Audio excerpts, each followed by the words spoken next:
मौजूदा हमारे धर्म में शंकराचार्य जी की क्या भूमिका है? शंकराचार्य जी ने क्या किया जिसके लिए हमें उन्हें याद रखना चाहिए? कश्मीर से लेकर कन्याकुमारी तक जोड़ने का काम शंकराचार्य ने अकेले किया था, बहुत कम उम्र में। 21 या 22 साल की उम्र में तो उनका देहांत हो गया था। उतने कम समय में, उस वक्त, मैं 14वीं शताब्दी की बात कर रहा हूँ, 30 साल में शायद देहांत होता है। हाँ, मैं एग्जैक्ट नहीं बता पा रहा हूँ क्योंकि समय हो गया किताब लिखे और बहुत सारा डेटा रहता है, एक आध नंबर्स का हेर फेर हो सकता है। कम उम्र में उनकी डेथ बहुत कम उम्र में उनकी डेथ हो गई थी। और उनका एक बहुत सुंदर शंकराचार्य का मंदिर है कश्मीर में अभी भी, और एक बहुत बड़ा मंदिर है कोचीन में शंकराचार्य का। आज आप और मैं जो समझने की कोशिश कर रहे हैं, चाहे वो कश्मीर फाइल्स जैसी फिल्में हों, चाहे वो अभी पहलगाम में जो धर्म पूछ के मार दिया गया हो, ये सब उस व्यक्ति को इतने 100 सालों पहले समझ में आ गया था। उनका ये लाइन, मतलब उनको ये बात समझ में आ गई थी कि आने वाले समय में सिर्फ शास्त्रार्थ से काम नहीं होगा, दो लोग बहस करके रुकेंगे नहीं, शास्त्रों के साथ साथ शस्त्रों की भी ज़रूरत पड़ेगी।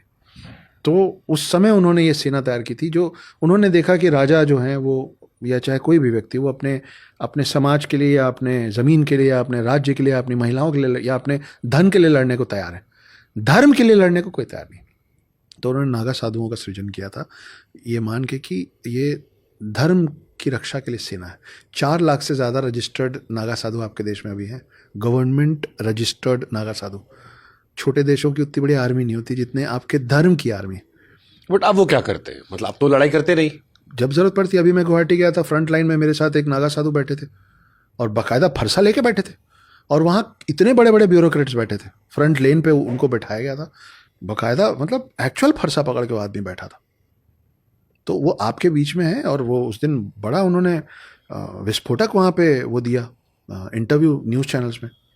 जब उनसे पूछा गया, उन्होंने बोला कि स्कूलों में, हिंदू स्कूलों में शस्त्र बंटने चाहिए, और आप ये स्पोर्ट्स आवर्स में जो फुटबॉल और ये सब की ट्रेनिंग कराते हैं, साथ में शस्त्र चलाने की ट्रेनिंग करानी चाहिए आप लोगों को, ज़रूरत पड़ने वाली है आप लोगों को बहुत जल्दी। और मैं पूरा इत्तेफाक रखता हूँ इस बात से, क्यों यूएस में खुलेआम आराम से बंदूक नहीं मिलते हैं, ठीक है, वहाँ गलत तरीके से चला भी दिया जाता है, लोग मर भी जाते हैं, लेकिन फिर आप माचिस बनाना भी बंद कर दीजिए क्योंकि आग लग जाती है। क्या क्या बंद करेंगे आप? और नहीं तो फिर सब चीज़ चालू कीजिए।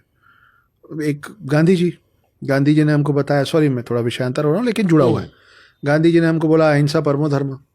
हमको टेक्स्ट बुक्स में पढ़ा दिया गया कि नॉन वायलेंस के ताकत पे हमने इंडिपेंडेंस पा लिया। गलत है ये, झूठ बात है ये, सरासर झूठ बात है। आप सोचिए शुभंकर जी कि जब जिस मोमेंट हम दिल दिमाग में मान लें कि अहिंसा सही होगा सब, कि अहिंसा सही और हिंसा गलत है। ये तो हमारा रणवीर हुड्डा ने भी कहा था कि यहीं बैठे थे, उन्होंने कहा था कि अहिंसा से एक टॉफी नहीं मिलेगी तुम्हें, मांग के देख लो। अरे मैं बोल रहा हूँ, अगर आप अहिंसा को सत्य मानने लग जाएं तो आपको पता भी नहीं चला कि सबकॉन्शियसली आपने अपने सारे देवी देवताओं को नकार दिया। आप डिसाइड कर लीजिए गांधी सही है कि देवी देवता सही, क्योंकि आपके तो हर देवी देवता के हाथ में अस्त्र शस्त्र है। आप क्या कहना चाह रहे हैं कि आपके देवी देवता गलत हैं? और कौन से दुनिया में कौन सा सिविलाइजेशन हाथ जोड़ के जिंदा रहा है? कौन नहीं लड़ा है अपने अस्तित्व के लिए? क्या बेवकूफाना बात है ये। आप क्या बोल रहे हैं कि सुभाष चंद्र बोस और भगत सिंह और बाकी लोगों ने कुछ नहीं किया, आप अकेले कर रहे थे? 4 लोग कमरे में बैठे और बोले आज से आप देश के पिता हैं। देश का बाप नहीं होता, देश की संतानें होती हैं, और किसी देश का बाप नहीं है। हमारे देश की जो माँ है, जिसको हम भारत माँ बोलते हैं, वो एक थॉट है, वो एक फेस नहीं है। आप एक जीते जाते आदमी या महिला को एक देश का बाप और माँ बनाएंगे? आप क्या कहना चाहते हैं कि जिस दिन गांधी मरे उस दिन पूरा देश अनाथ हो गया? ये बोल रहे हैं आप? किस तरीके की सोच है और कहाँ ले जाना चाह रहे हैं आप? कैसे हो सकता है ऐसे? और कब तक लूंगा मैं?